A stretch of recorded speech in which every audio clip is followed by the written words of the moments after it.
Jawaharlal University School of Social Sciences and Center for Regional Development.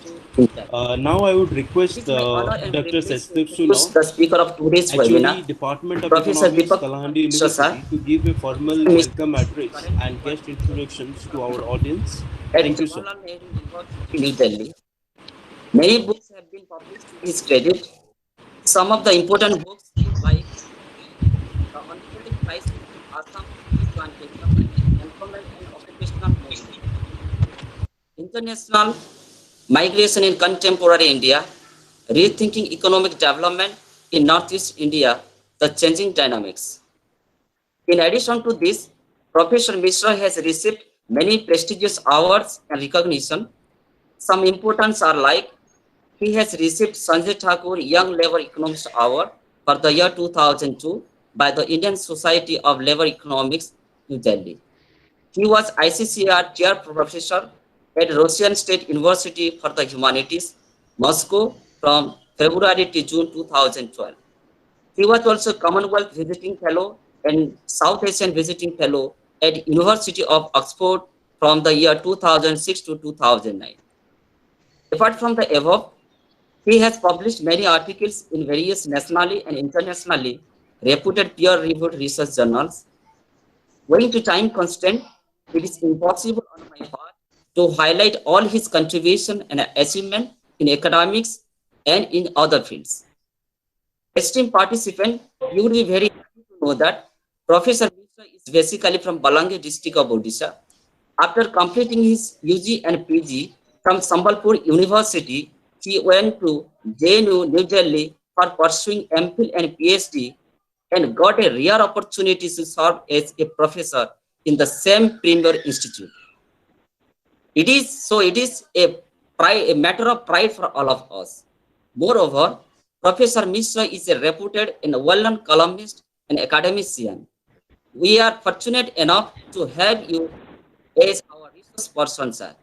With this brief introduction, I once again welcome you, sir, to this webinar. Now I take this opportunity to introduce our Honorable Vice Chancellor and Chief Patron of the webinar, Professor Sanjay Kumar Satpathy, sir. Professor Satpathy is a dynamic person, a man of towering personality, a renowned academician, an eminent scholar in commerce, former Dean of School of Commerce and Management, Ravenshaw University, a writer, a poet, an excellent orator, a lyricist, and many more. He has received many prestigious awards and honors. I'm happy to say that very recently, Professor Satpathy has received Golden Award for Excellence and Leadership in Education by Dynergic Business Solution in the year 2021. I heartily welcome you, sir, to the webinar. Next, I would like to introduce our esteemed registrar, Sri Padmalochan Bhueshar. He is not only an eminent scholar in Sanskrit, but also a good academician and a dynamic leader. I welcome you, sir, to the webinar. Finally, let me introduce our moderator, Sri Haldhar Sahu, sir. He is currently working as Assistant Professor and Head of Department of Commerce, Kalahandi University. He was the former Faculty of Commerce in Sri Ram College of Commerce in New Delhi. I welcome you, sir, to the occasion. Once again, I welcome the dignitaries, my colleagues, all the participants to the webinar. Thank you all. Now it is over to you, Haldar. Thank you so much, sir. We are really indebted for your nice word of introduction and convening this seminar. Now I will request our Honorable Registrar of this University, Sri Padmalochan Bhoe, to give his address to the gathering.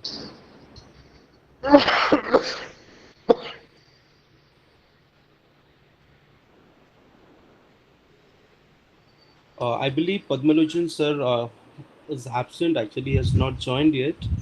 So, without wasting any time, let's move to the speaker of the occasion and the renowned personality, Sri Professor Deepak Kumar Mishra, and we would be expecting a lot more things from him for today's webinar. So, thank you so much, sir. Please start your inaugural address and your addressing to the gathering. Thank you. Greetings from Delhi, friends. I am indeed grateful to the organizers of this webinar for giving me an opportunity to share my concerns, share my findings, research findings with you on a topic that is definitely of great significance at this juncture. I'm particularly happy to be with you through this medium, of course, primarily because of my association with Kalahandi and the Greater KVK region. I think it was in 1991 or 92, as a student of the PG Department of Economics, Sambalpur University, that I went to attend a seminar. The theme of that seminar was hunger and underdevelopment. Is there a way out for Kalahandi? It was in Bhabanipatna, and it was not a typically academic seminar. It was attended by a number of eminent bureaucrats, social scientists from around the country, NGO activists, politicians, including the then Chief Minister of Odisha. And it was more of a collective dialogue to understand the question of poverty and underdevelopment in Odisha, keeping the focus on the KVK region, and trying to imagine a different future for this region.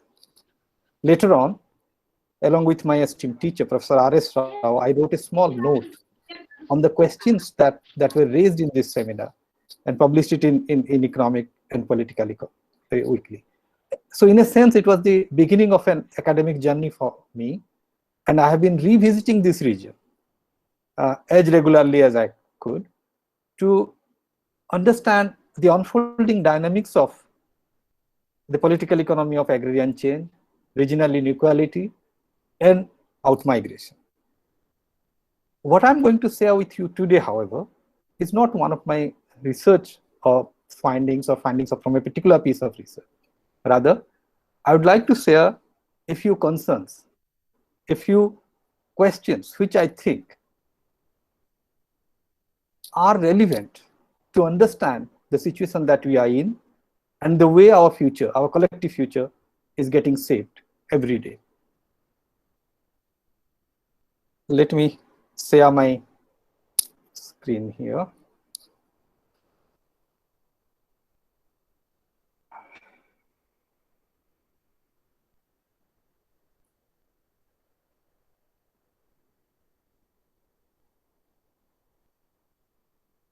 Can you, are you able to see the slides? Not yet, sir. Can you please confirm? Not yet. Not yet, sir. Not yet? Oh, okay. Okay. Yeah, now it's visible, sir. Okay. So the first thing that I would like to draw your attention to is the relationship between the pandemic, the crisis, and inequality.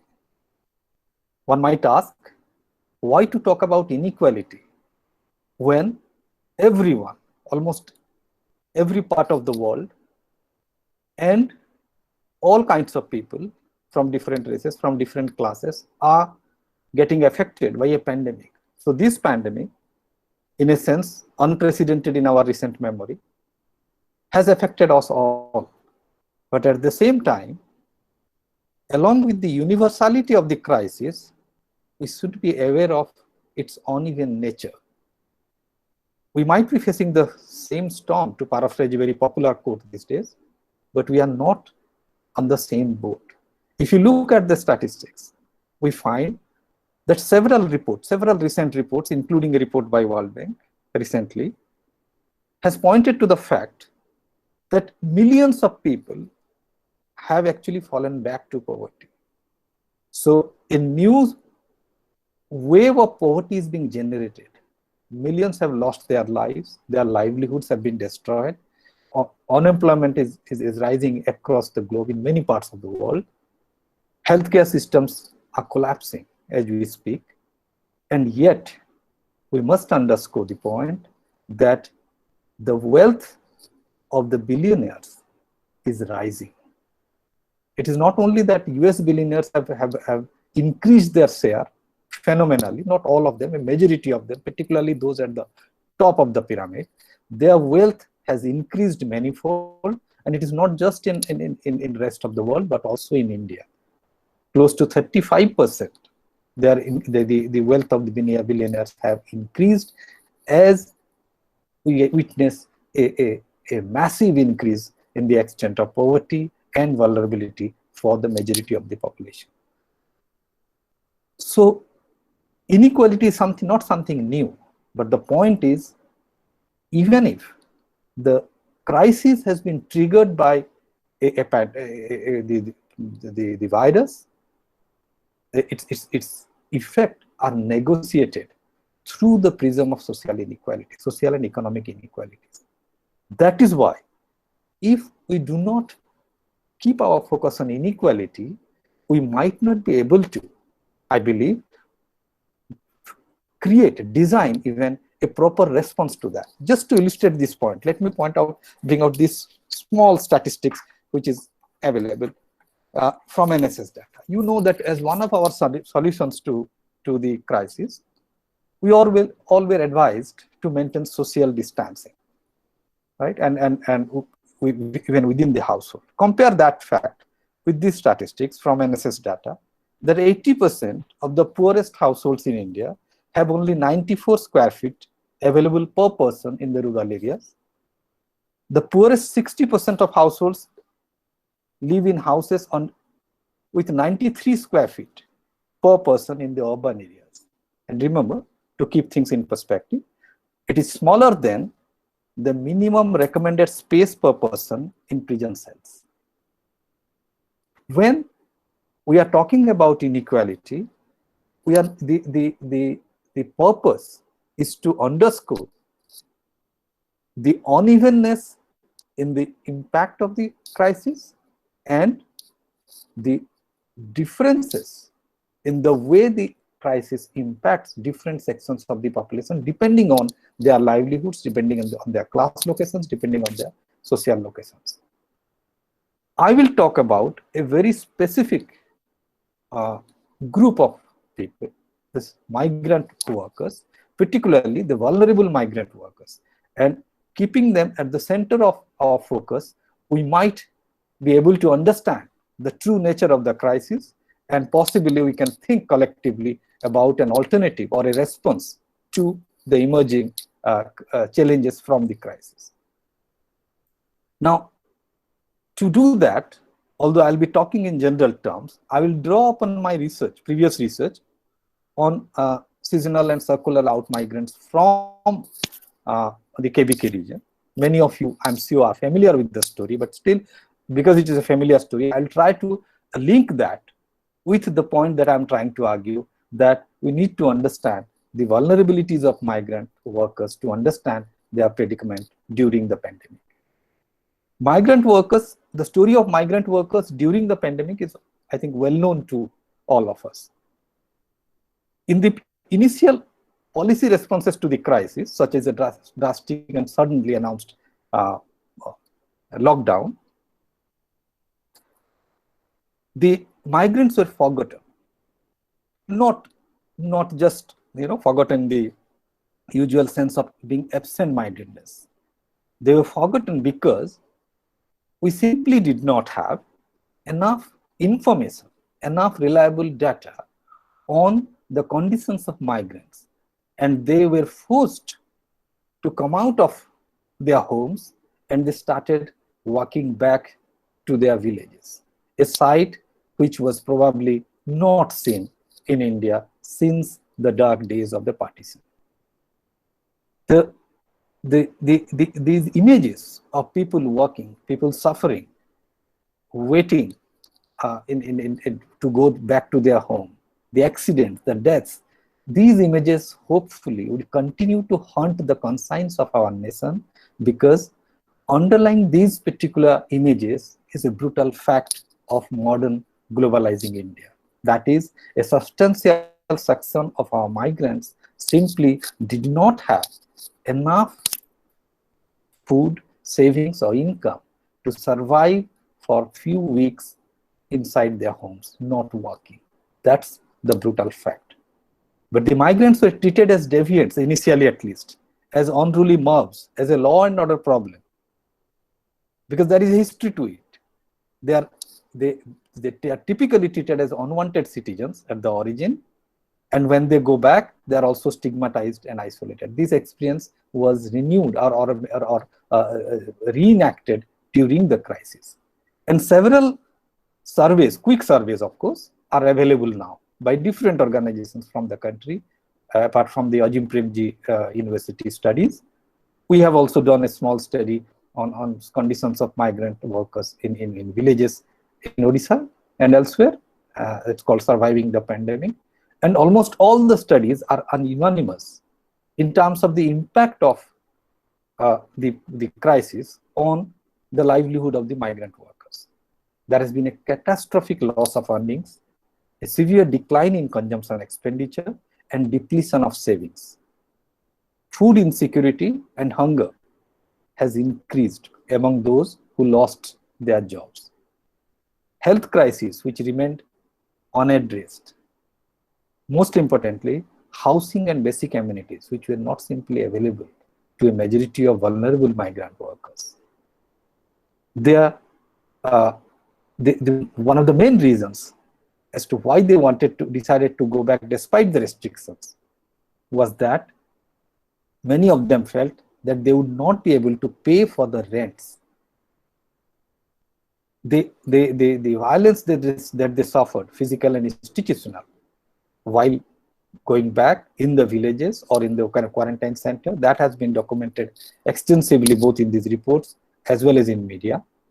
The limited reach of government schemes. In fact, although they were forgotten, they made themselves visible. The migrant workers made themselves visible through their act of coming out. Initially, there was hostile response, but after looking at the enormity of the crisis, several government schemes were launched. Non-government organizations, civil society groups, and people in general came together to help. It's not that nobody came forward, but the point is, many of these studies point that what was done, particularly through the government schemes, did not reach the poor migrants. Many of the schemes, the reach was limited. Since then, migrant workers, although they all said that we are going back to our villages, we would rather stay there, they could not survive in the villages because of the economic crisis, because of lack of employment opportunities in the villages. Many of them have returned back to the work sites again, and since then they have been facing a second wave. This raises a fundamental question. Why did the migrant workers suffer so disproportionately during the crisis? Was it because of the unprecedented nature of the crisis itself? Or there are more structural reasons, systematic reasons behind the crisis of survival faced by a section of migrant workers? Can we learn something from this crisis for the future? To answer these questions, we need to look at the broader picture. We need to contextualize the situation of migrant workers in India that is definitely growing in terms of per capita income growth. And it is also globalizing. It is getting integrated with the world economy in a way or in many ways which were not seen before. So there is enough evidence to argue that the post-reform period, ever since the set of reforms were initiated since early 90s, the per capita income, growth in per capita income in India has been relatively robust in comparison to other countries, as well as in comparison to the history of economic development in India. But at the same time, this has been accompanied by a widening interpersonal as well as regional inequality. So the growth has been uneven, and it has given rise to not only interpersonal inequality, but also it has increased regional disparities. Now, as a result of that, one would expect normally that workers' mobility has increased. Now, let me point out that migration in itself is something which is seen as part of the development process. In fact, many studies point out that comparatively, Indians do not migrate a lot. But the point is, because of the specific nature of our structural transformation, these migrants, the substantial section of this migrant didn't move from a low productive agricultural sector to a highly productive manufacturing or service sector. Most of them moved to what is known as the urban informal economy. That means most of them left agriculture to join jobs, those without with very low earnings and without any with much social security provided by the employees or by the state. We also know that the average story is very different from the specific stories. First of all, the migration is not something, the data on secondary data on migration, many scholars have pointed out, is not adequate. But then whatever is available from both the secondary data sources as well as from micro studies, we know that migration streams in terms of their causes as well as outcomes are incredibly diverse in India.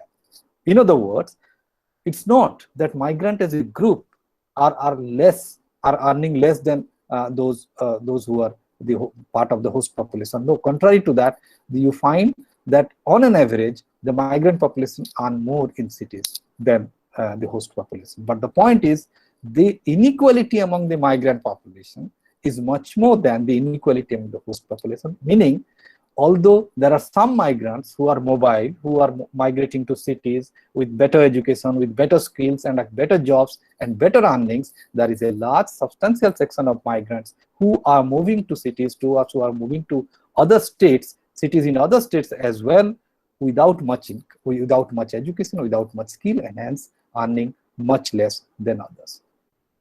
So we are in a peculiar situation where migration is accompanied by better opportunities for some, but hyper precarity, insecurity for many.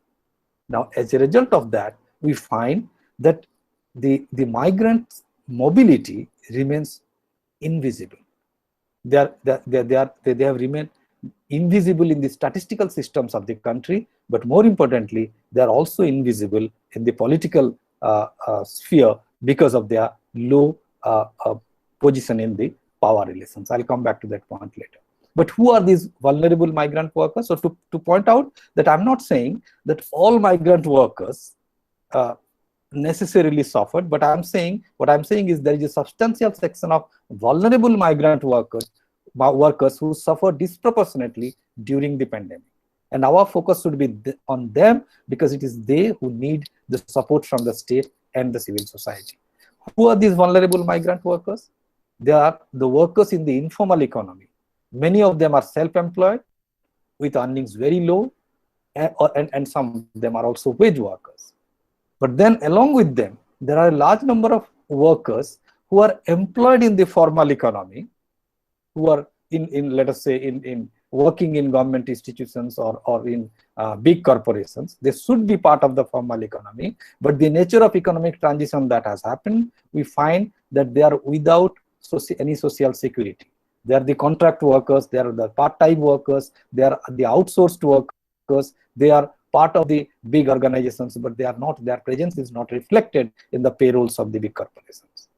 Along with that, add the seasonal and circular migrants who are migrating recurrently for short durations, typically in the lean season, but not always so. But migration cycles are typically linked to agricultural cycles, but then it is also changing. And at the bottom of the pyramid are probably bonded laborers. If we look at the characteristics of the long-term and short-term migrants, we find that it's very different. Studies point out this both from the analysis of the NSS data, which is of course old, and also from various primary field surveys, that while long-term migrants are largely from the upper caste, rich and middle peasants, already in the non-farm occupations and living in relatively developed regions, seasonal migrants are typically from less developed regions, some mostly from scheduled caste and scheduled tribe communities, and also from land poor households. Also, they have got very poor standards of education. And the picture from KBK region in Odisha is also is also a reflection of this overall scenario, where most of the migrants from the region, we know, who migrate seasonally, belong to the bottom of the social strata. But in order to understand this, in order to understand the nature of their vulnerabilities are not created in a single day. Vulnerabilities are not something which is spontaneous, spontaneously occur in a marketplace. There is a history to that, and that history is the history of political economy of uneven development. How exactly regions react to the process of economic development, the process of capitalist integration in particular. The historical context of dispossession and marginalization, even within the region, when economic opportunities expand, they do not expand equally for all of us. So what are the processes which generate dispossession and marginalization? And finally, because state action and non-action has got such an important role to play in the process of economic development, the implications of state and action and non-action, these three things together in my mind had shaped the question of vulnerability of migrant. But I'll just give you for some examples. Part of this research, in fact, on poverty, Professor Manoj Panda is here. He has contributed significantly to our understanding of these figures. It is generally said that Odisha is a poor state, although the poverty scenario, as you all know, has been changing in the past few years. This is from slightly old data, 2011-12. If you look at the inter-district variations in levels of poverty in Odisha, it's hardly surprising that the KBK region comes out as a region of high concentration of poverty. But apart from this, let us look at this data, which is the share of scheduled caste and scheduled tribe in total population. The first is basically the percentage of scheduled castes in various districts of Odisha. The darker the color, the higher is the percentage. The second is the percentage of scheduled tribes in districts. And the third is when we take both the scheduled castes and scheduled tribes and express it as a percentage of total population in districts.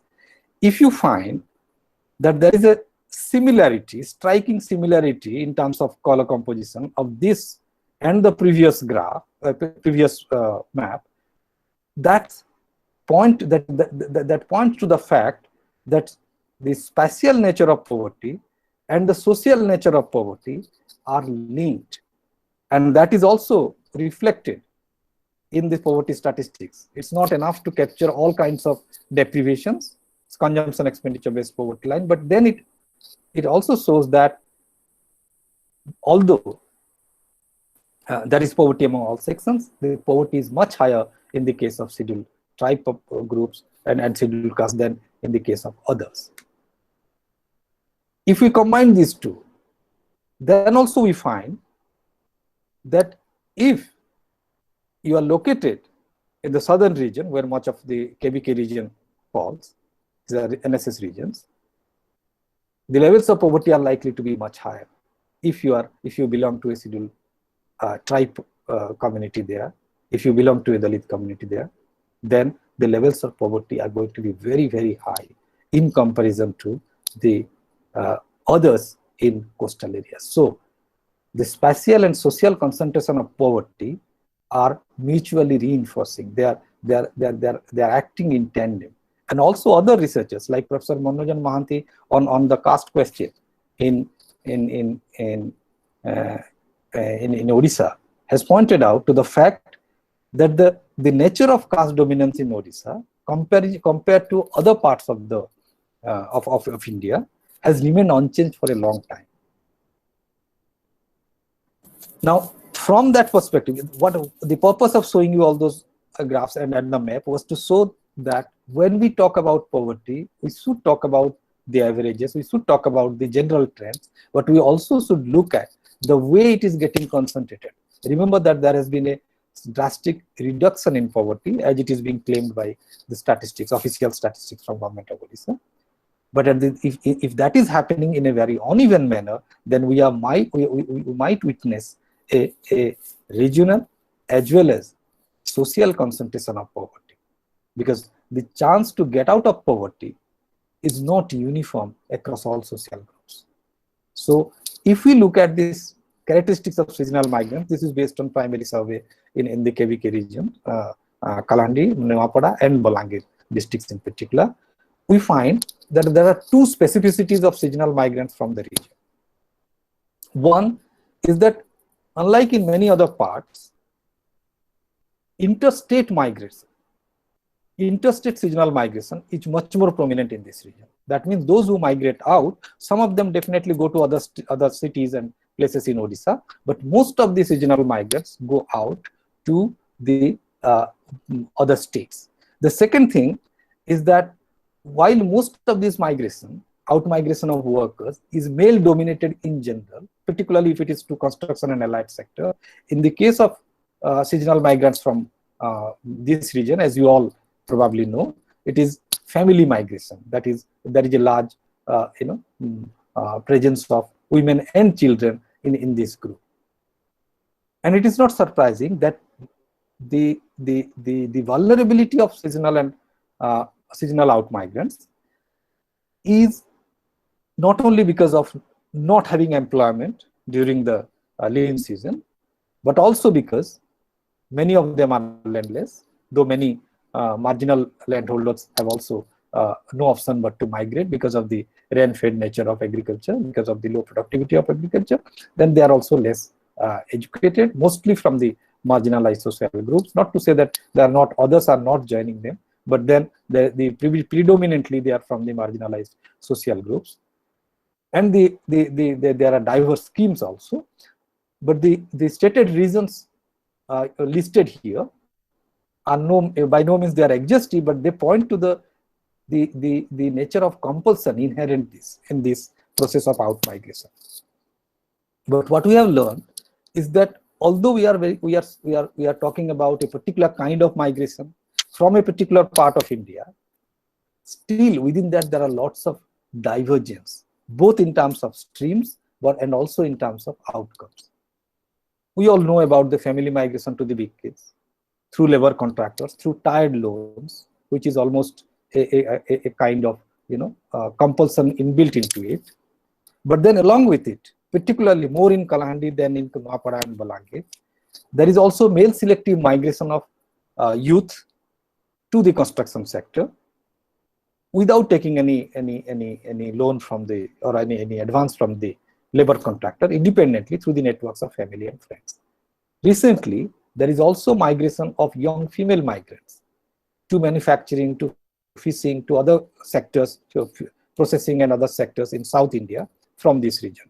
Apart from that, there is also the old migration for agricultural work and gardening from this region. But the outcome, if you look at the outcomes are also very different.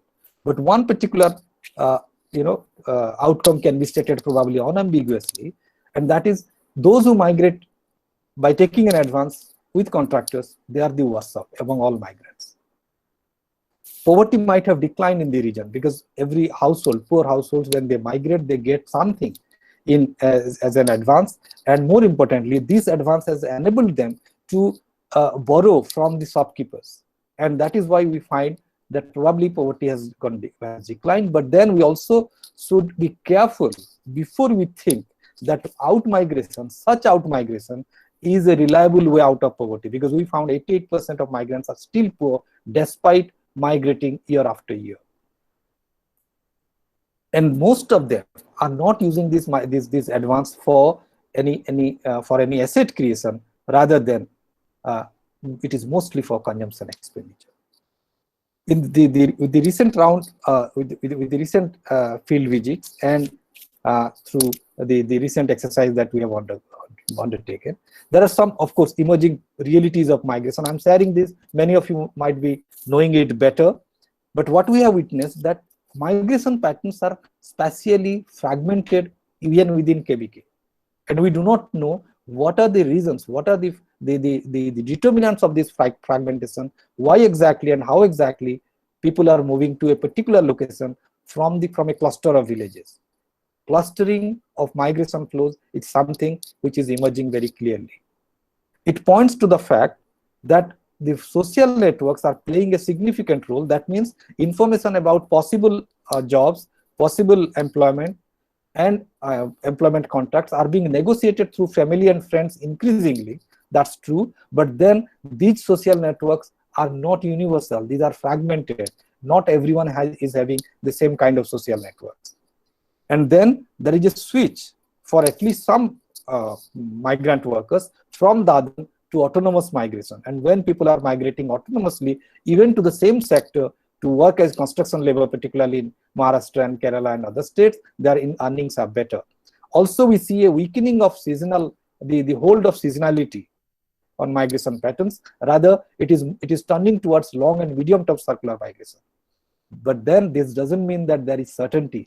There is increasing precarity, and that has become normal in the place. Of course, there are gendered flows. I'll talk more about that if time permits. But now we need to link the productive and reproductive burdens to understand this migration. Very quickly, this migration, even if some economists believe that this is simply an equilibrating mechanism, this is how markets work. Some areas develop early, so there is a demand for labor, and hence people from less developed areas are migrating there. They are sending remittances. It's a win-win situation. But what is at odds with this assertion is that there are substantial elements of unfreedom.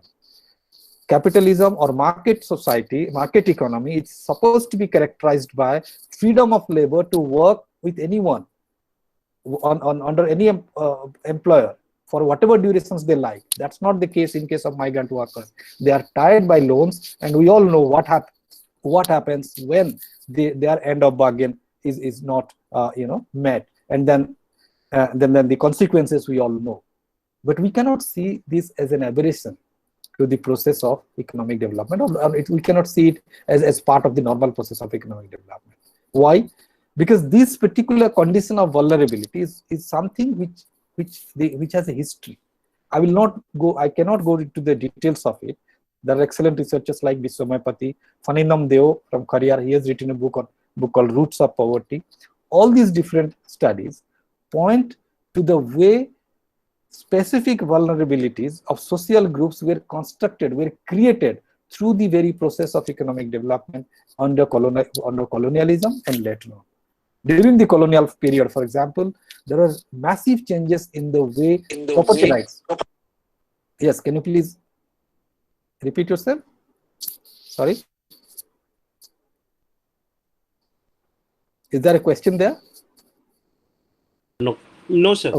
Okay, I'll continue. Please remind me before 5 minutes, before my time is up. You have 10 more minutes, sir. Okay, sure. So what I was trying to say is that if I would summarize the history, the complex history of marginalization and deprivation in KVK region, then it involved, on the one hand, we see that how during the colonial period, there was an emphasis on more revenue creation, so on and so forth. So there was a shift of power from Dalits and Adivasis to others. There was settlement of peasants. But if you look at the economic content of these changes, two things strike out. One is that there is a massive reconstruction of property rights. Who owns what was being reconfigured. The rebellion, and the response was either rebellion or submission.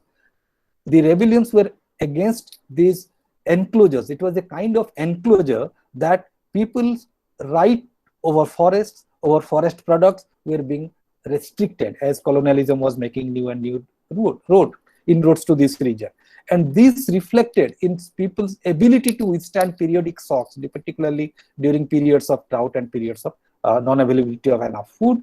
That has created the conditions of deprivation.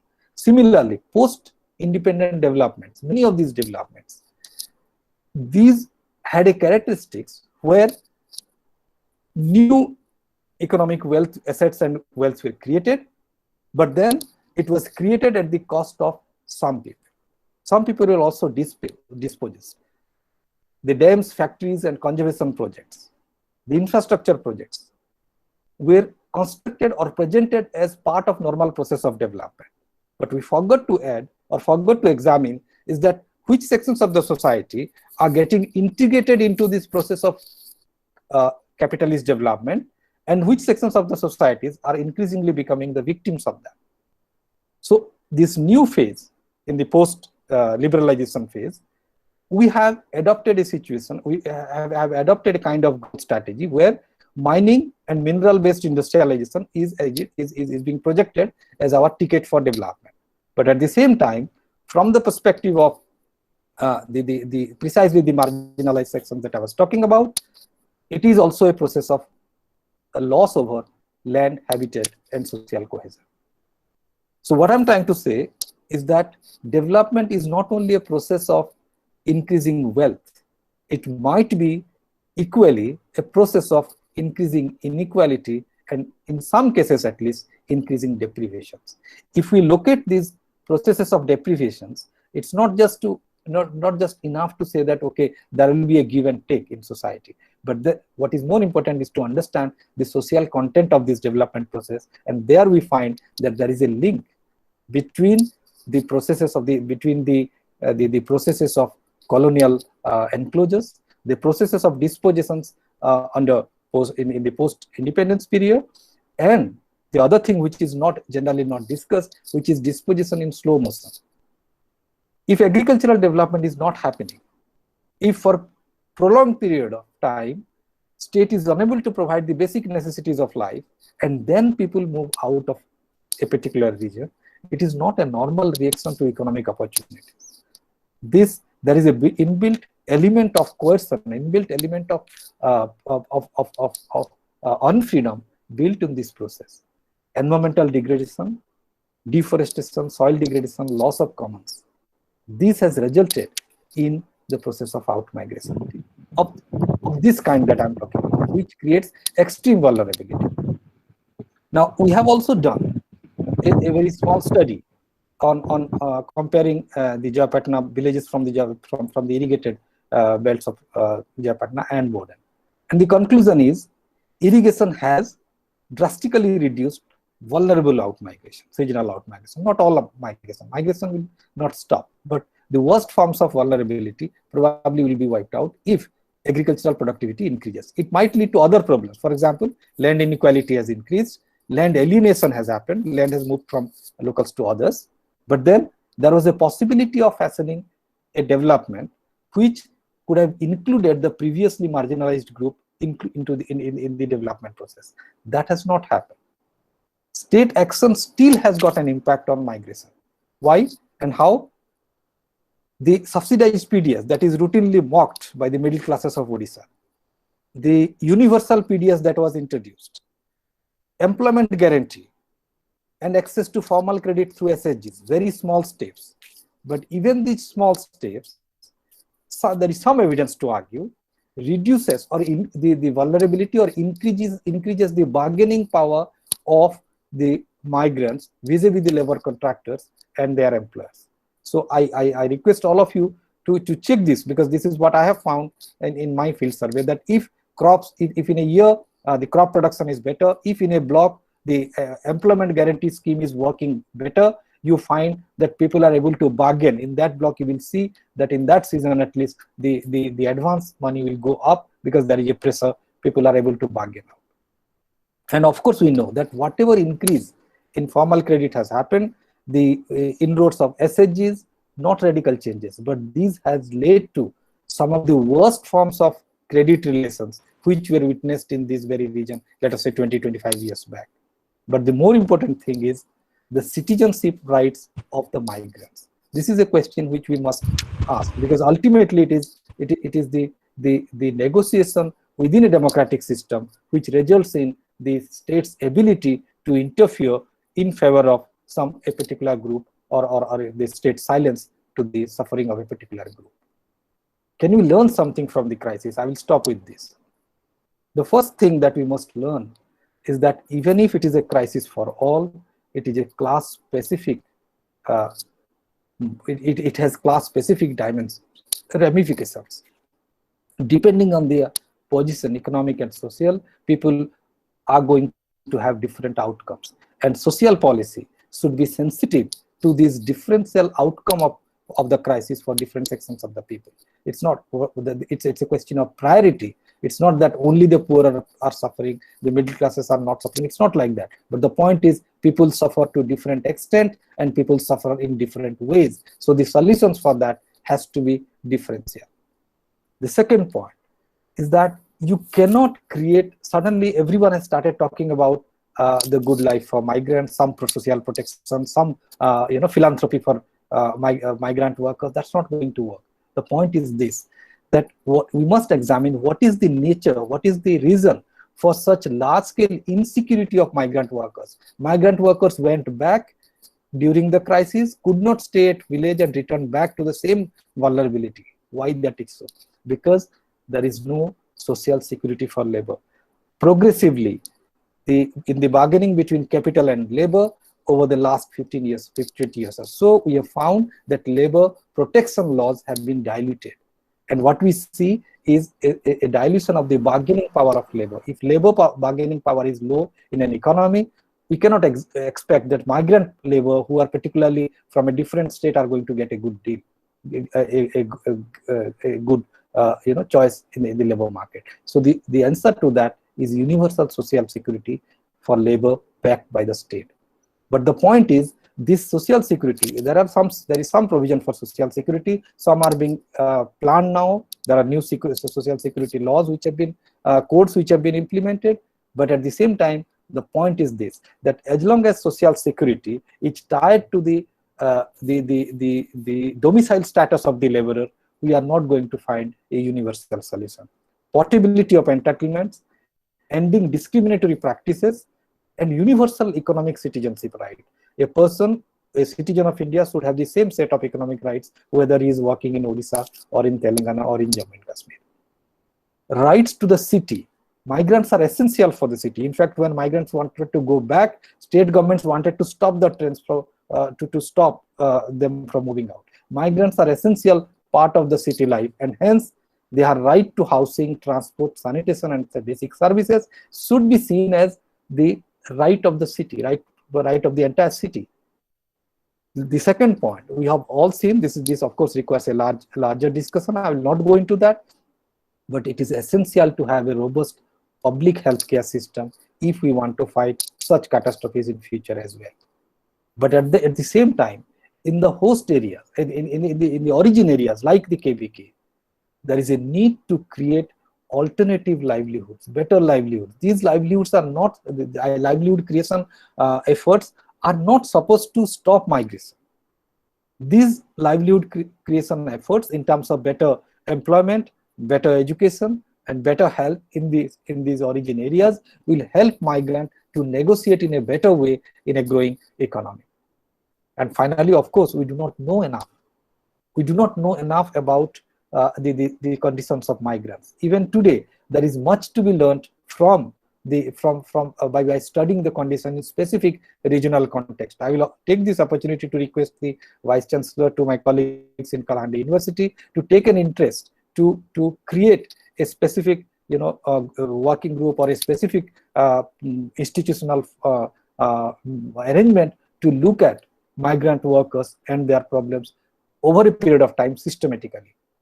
Different forms of vulnerability finally requires different kinds of interventions, and hence our policies should not be one size fits all. We should look at it to the point that we started with, that inequality as a key constituting element of this crisis. I'll stop here. Thank you. Thank you so much, sir. It was quite fascinating as well as an engaging session of 40 minutes. We really enjoyed it through. Now it is time for Q&A session. I have requested many of our participants to put their question. I hope we will not be able to take all the questions, but I will take 5 questions from the audience and I will be addressing that to the sir. Okay, so the first question goes like this, sir. Has the local regulations and law been in place for the migrant laborers? This crisis could have been mitigated. So since there is no regulations, this question is kind of suggestive one. and asking for your viewpoints that had there been any local regulations and state regulations and local authority be participant in it, the situation could have been mitigated. What is your viewpoint on this? Right. So from globally, we have a have an example of a regulated movement. First of all, international labor migration is regulated. Internal labor migration is highly regulated in China. But then we have also examples from the KBK regions. There was something called the Interstate Migrant Workers Act, which required migrants to report to the state. The point is, laws will work when people trust the government. What happened then, I've seen this during my field survey, that migrant workers will go an extra length to avoid these regulations, avoid these laws. It's not that we did not have laws. For example, we had a law called Interstate Migrant Workers Act, which should have provided some protection to the interstate migrant workers. But the point is, these laws would never be taken seriously by anyone. In many cases, these were considered as not simply good enough to be implemented.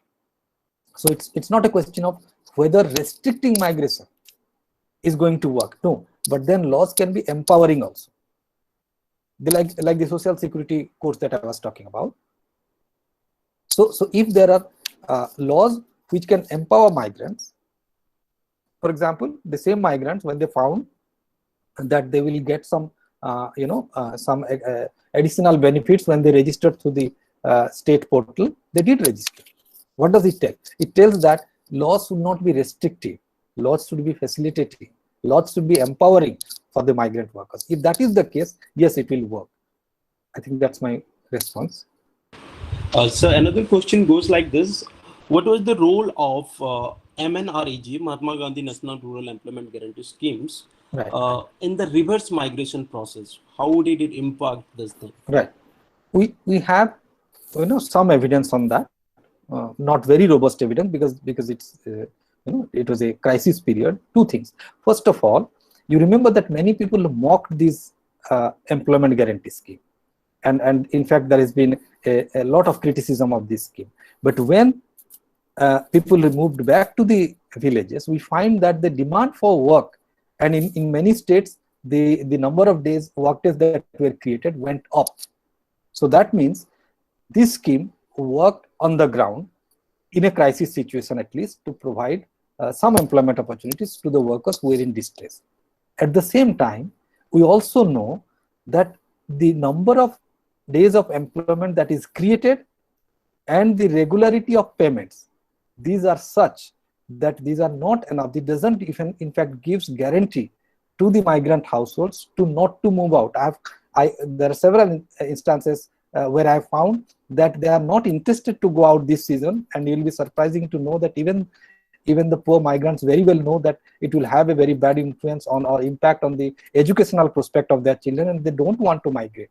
If somebody can provide them employment guarantee, they probably would stay back. But the point is, the way it is being implemented, not just the number of days, that is not adequate. It should be increased. The minimum wages which are given, not adequate, should be increased. More importantly, the delay in payments, that should be reduced. That should be immediate.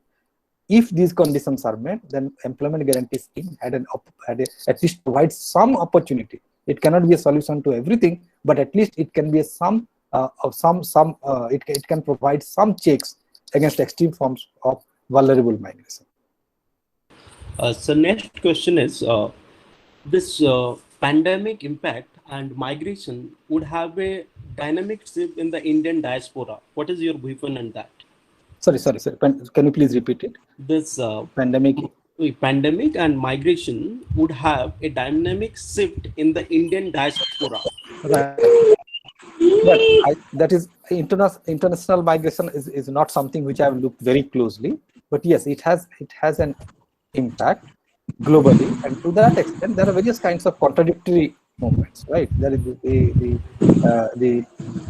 to the extent that the healthcare system in the developed countries failed to provide basic protection to all citizens. To that extent, a vulnerability in the global system of private healthcare that has been noted by everyone. But at the same time, the crisis in India is also has also drawn lots of attention internationally. So I'm expecting that those in the diaspora would be more critically engaged with what is happening in India, and there will be a greater exchange of ideas. But then I must tell you that this is all impressionistic. I have not looked at that issue very carefully. Yes, sir. Sir, I do have a question that since in this last pandemic, we have experienced that our economy in the upcoming quarter, means just after the lockdown quarter, Right. we experienced a 24% negative growth. Right. And suddenly, as you mentioned in your speech also, that all the billionaires, most of the billionaires in India have has a surge in their monetary wealth in that period, around 30 to 40%. So how could we possibly conject those two things? Sorry, I mean the fact that there is a rise in the wealth of billionaires and reverse trend in the GDP. Okay, no, the GDP is much more, much more a big number than the share of the billionaires. So it is possible, for example, that the the average averages are showing a particular trend, but a particular section might be benefiting disproportionately. So it's not that every section of the society or the economy have been affected in an adverse manner. For example, take the case of manufacturers of drugs. Take the case of those who are providing services like Zoom, online services. Take the case of those. Take the case of companies which were providing commodities through online platforms. Many of these sectors, they did well. They saw this as an opportunity. So pandemic created both opportunities and crisis for some. The point is this: we know the kind of livelihood and health crisis that we have faced, but then it also meant that in a condition of crisis, if people have less income, then the demand in the economy will go down, and it happened. So there was a possibility to increase expenditure and also to spend this money in particular sectors, which will either boost the economy or it will, help the health sector grow in a better way, or create a more robust health infrastructure. What we have seen is a reluctance to tax the super rich. So the connections. It's not just that two things are happening simultaneously. Probably there is a link between the crisis and the way we are trying to solve or not to solve it, and the way we are seeing the inequalities stepping up. So my point is that unless we make, first of all, there is a strong body of opinion where it is being argued that the government should focus on poverty rather than inequality. Inequality is nothing bad. It's going to benefit the economy in the long run. But then there are questions which must be addressed if we want to tackle inequality along with the crisis that we are facing at the moment. Okay, sir. Last question, sir. This, for any reason, when migration become a practice, can we say that it has become a culture now? Yeah, that's a good question. I mean, there is this term called migration culture, where people migrate because everyone else is migrating, or people have been migrating, so they migrate. So the immediate economic cost benefit calculations do not matter that much. Rather, it becomes a way of life. There is a significant body of research which has emphasized this aspect now, particularly in the case of, for example, out migration from Nepal and other parts of the country, where it is seen in socio-cultural terms that if you want to be somebody in your life, you must migrate. That's the way. We have also seen another side of the story. As I said, the spatially structured or the spatially fragmented nature of outmigration from KBK does point to the fact that there is a learning that is happening, because everybody else is going out, hence people are moving out. But that doesn't change the outcome. That's the point.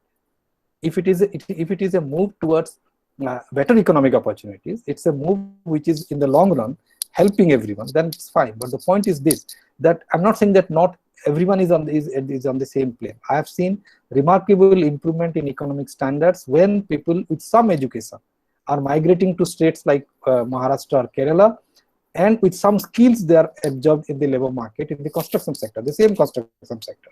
It is giving a better outcome. The point is, for a majority of them, this choice is not there.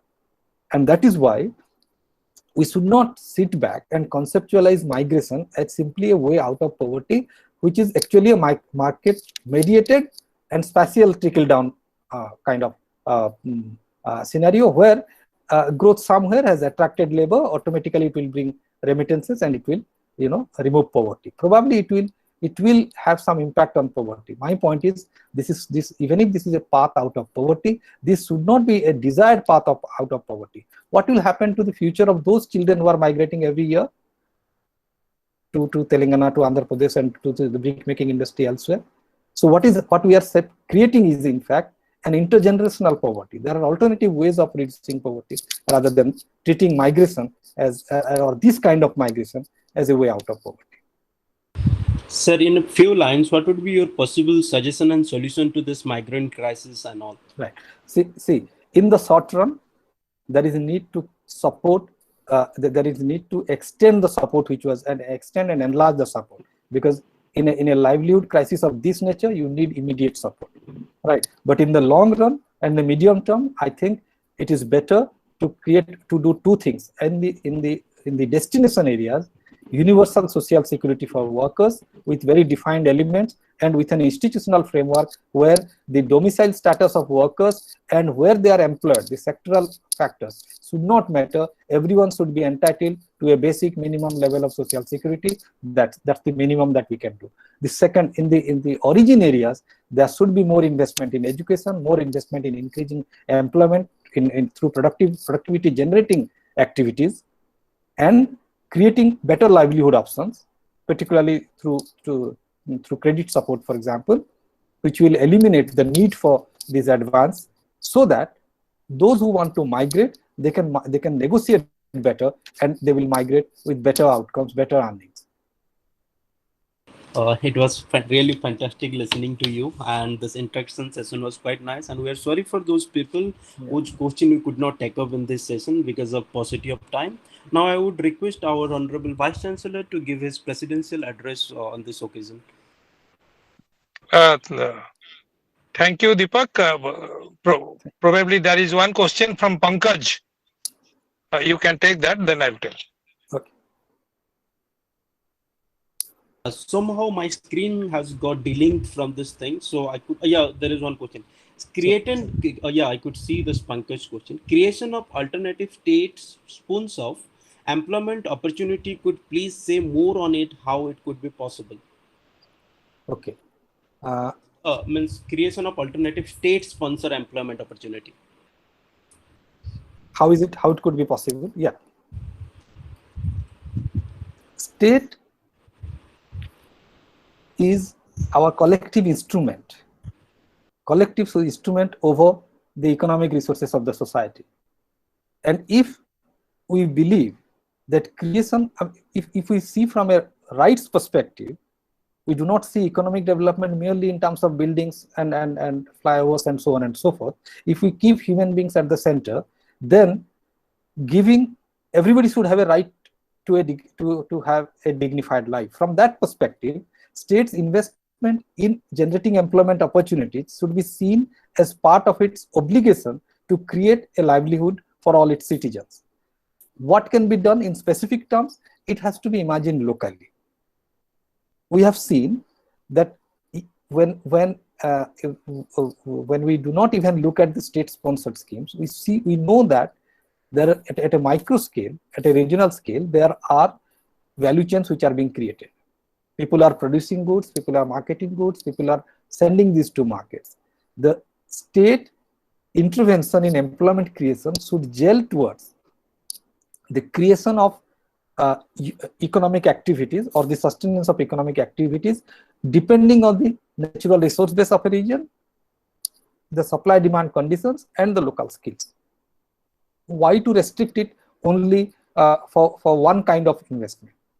one kind of employment guarantee scheme, which is at a very, which addresses a very significant drawback, that is the lack of employment for the low skilled people. But then there is no reason to expect that that should be the only way to create employment guarantee. So once we have take for example, I mean, this might look awkward, but then what we see in China in terms of its massive industrial growth today was based on a careful creation of industrial units in a disaggregated manner.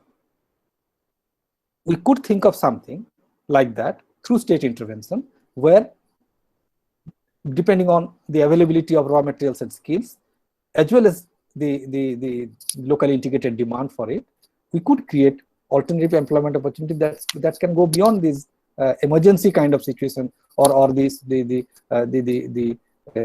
employment guarantee of only unskilled workers. So I see a possibilities, provided there is enough political will for that. You have another question as well, I think, which is about the social fabric of caste and embedded economic vulnerability. I think this will require a larger discussion, Pankaj, but I do not think that we can talk about the economy without emphasizing that the economy is a capitalist one, and in which vulnerabilities are class specific. At the same time, if we do not talk about caste vulnerabilities in the context of India, then we are talking in some abstract, and in some abstraction which may not be relevant to the question of India. In India, caste and class-based vulnerabilities are intertwined in complex ways, of course, in uneven manner across the country, of course, but then it cannot be an either or. These two issues are structurally linked, I believe. That's a short answer to a very complex and fascinating question. Thank you. Thank you so much. Over to Vice Chancellor, sir. Okay, first I thank Deepak. A nice session, but I am fixed at a particular line. Let me translate it in my language. That is one sea, one storm, but many boats of different sizes. I think Deepak understands what I mean. So to face that storm, to go ahead doesn't mean only the skill of your hand, the power of your muscles, the quality of the oar you have, and where you are facing the waves of the sea. The things become different. And also, I am getting reminded of the book which I have read long back, that is Asian Drama. There are two things. One is spread effect, and second is the backwash effect. Both the things, they clutch the undeveloped areas. You must have read about the works which have been done on Marwari communities. They have spread over not only India, the world.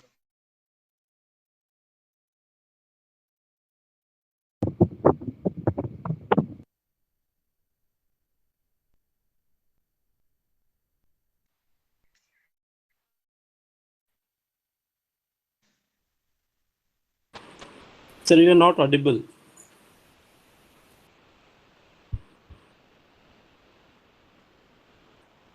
Hello. Yes, sir, now you're audible. Please go ahead. Hello. So the things which have been talked to you, which has been given to you, needs a sincere thought. Please delve into it and fight out. I thank Deepak. Once I have seen him, I wish long back in the last century. So I am glad to have you in our midst. We will talk again, Deepak. We'll talk again So Suna, Aladhar, please go through. Deepak, actually, I am in a hospital attending somebody. Okay, please carry on and end up. Thank you, Professor. Thank Thank you. you so much. Now I'll request our co-convener, Tripathi sir, to give the formal vote of thanks. Subrat Kumar Tripathi sir. Thank you, sir. Good afternoon to one and all. It is a great honor and privilege for me. Audible? Whether I am audible? Yes, you are audible. You are audible, sir. It is a great honor and privilege for me to propose a vote of thanks. At the outset, on behalf of PG Department of Economics, I would like to express my heartfelt thanks to our resource person, Professor Deepak Kumar Misra sir, for accepting our invitation in spite of his busy schedule and for sharing his valuable input with us. Sir, PG Department of Economics, Kalahandi University is highly indebted you for your kind presence. Thank you so much, sir. It gives me immense pleasure to offer my sincere thanks to our Honorable Vice Chancellor, sir, Professor Sanjay Kumar Satpathy, sir, for his inspiring and unconditional support in organizing such a vibrant webinar. I convey my heartfelt thanks to some other dignitaries like Professor Himanshu Charan Sarangi sir, Dr. Jaydev Kumar Sahu sir, Professor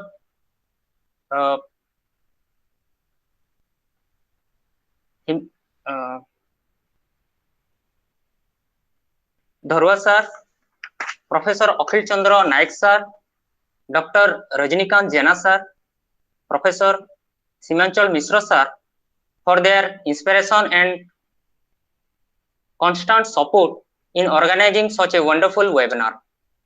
I further offer my sincere thanks to the esteemed faculties of Kalahandi Universities for their encouragement and cooperation. Again, I thanks to our HOD sir, Suna sir, for his sincere effort in organizing such a beautiful and wonderful webinar, which not only informative but also shows different dimension of migration that we may not know in our earlier discussion. So it is my privilege to extend my sincere thanks to all professors, scholars, students for their active participation in today's webinar and making it a grand success. Last but not the least, I convey my special thanks to Mr. Vishnu Prasad Chaudhary sir for his technical support and accommodating the participant in large. Thank you, sir. Thank you so much, Subrat sir. And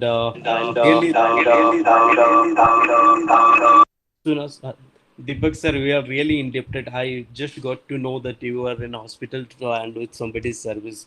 It shows your dedications and immense respect towards our locality and our people. Thank you so much for being with us. I hope formally VC sir has given me that thing to wind up this particular session. So I thank you all once again. Have a good day ahead.